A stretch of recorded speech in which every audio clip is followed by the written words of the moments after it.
Underneath this drape are the 20 grocery items you'll ever need to buy. These help keep our grocery bill for a family of 3 under $700 a month. Let's split these into 4 categories and reveal the first one. Whole grain carbs. And the healthy carbs our family got were rye bread, brown rice, soba noodles, and 5 pounds of potatoes. The potatoes is specifically for the German international students at our house right now. She loves them potatoes. These carbs are very versatile, which makes them for good bulk buy items.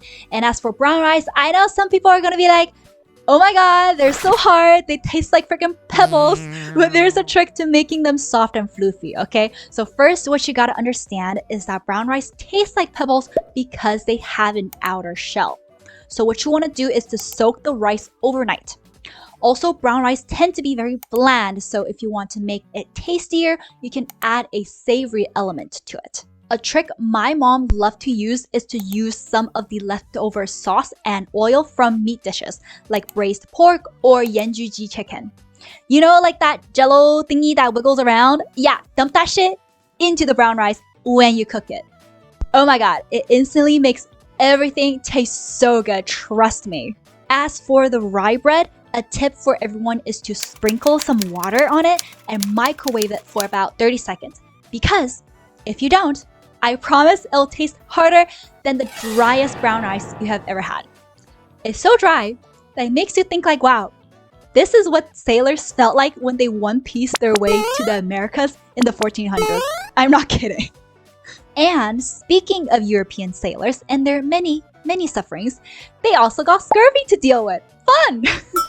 And that's because they didn't have the next items on our list.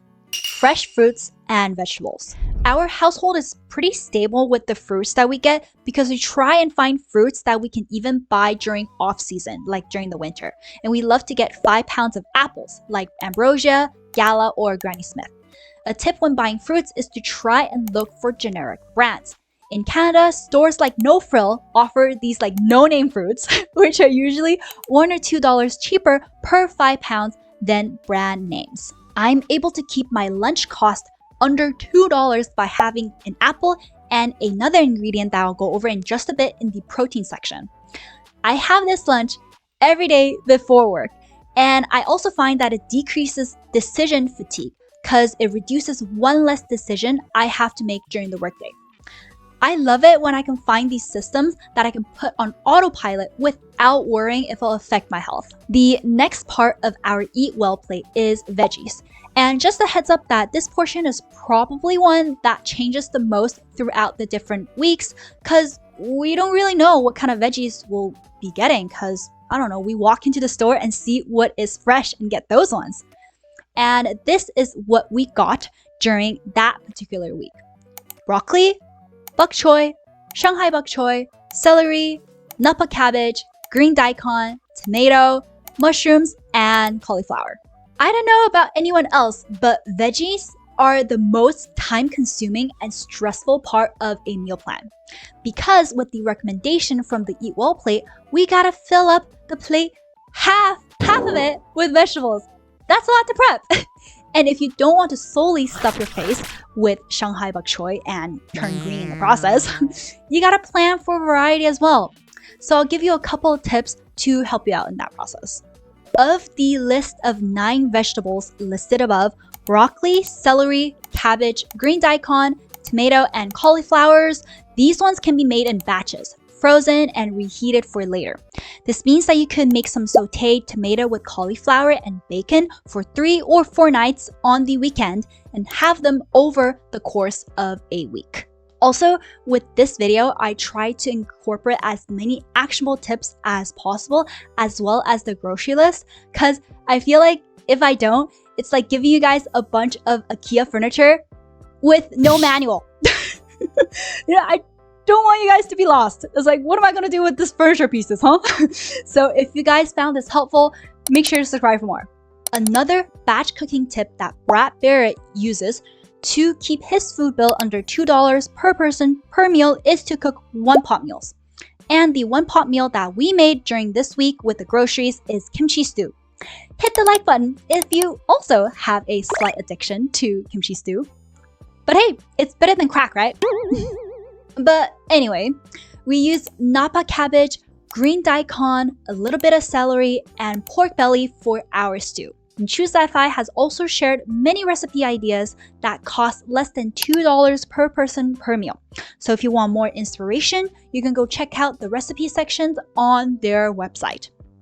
And as you can see from the list of recipes, protein really elevates the savory profile of a dish. So let's talk about proteins next. We got smoked turkey breast, 1 liter of half and half, 2 liters of milk, 30 eggs, and pork belly cut. You might look at this and be like, damn Ash, that's a lot of eggs. And yes, that is true. I eat about 3 eggs a day during my workday, so that's about 12 eggs a week. And one of the things that inspired me was what Kageyama and his coach said about eggs in the manga. They were like, eggs are like a superfood. It's nutritious, cheap, and delicious. Okay, there are 2 questions you might have right now. First of all is, why 3 eggs? Why not just 1? And of course, please consult with your own health provider before making any changes to your diet. This is just what my kinesiologist and I have decided on based on my fitness needs, which is to maintain my current weight while gaining muscle mass. Now you might be like, my girl, what about the cholesterols? Well, I sweat my ass off on the 30 minutes of cardio 3 to 4 times a week. And I swear to God, this is exactly how I feel like around the 10-minute mark. ぼっちちゃんさっき店長さんぼっちちゃんまず息しよう Yeah, exactly, Bochi. I feel you, girl. At the same time, it's really hard to stick to a strict and kind of low-key boring meal plan for the long run. So the 4th section is all about snackies. This week, we got bulldog noodles, a box of arrowroot cookies, cake batter mix, and basil tomato pasta sauce. You know what they say, 1 bulldog a day keeps the depression away. Okay, maybe not 1 per day, but 1 per week is what I like to do. And girl, let me tell you that I look forward to my bag of bulldog noodles every Saturday. Cause I want to feel like how Soma felt like when he ate his Sichuan mapo tofu, okay?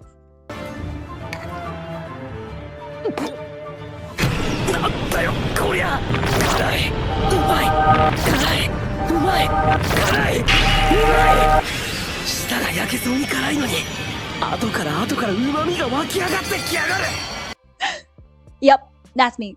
10 out of 10, no notes. And those who are curious, the total cost of the groceries for this week was $155.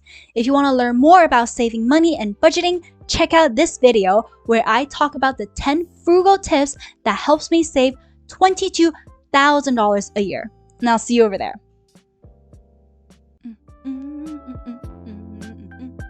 Okay, alright, bye.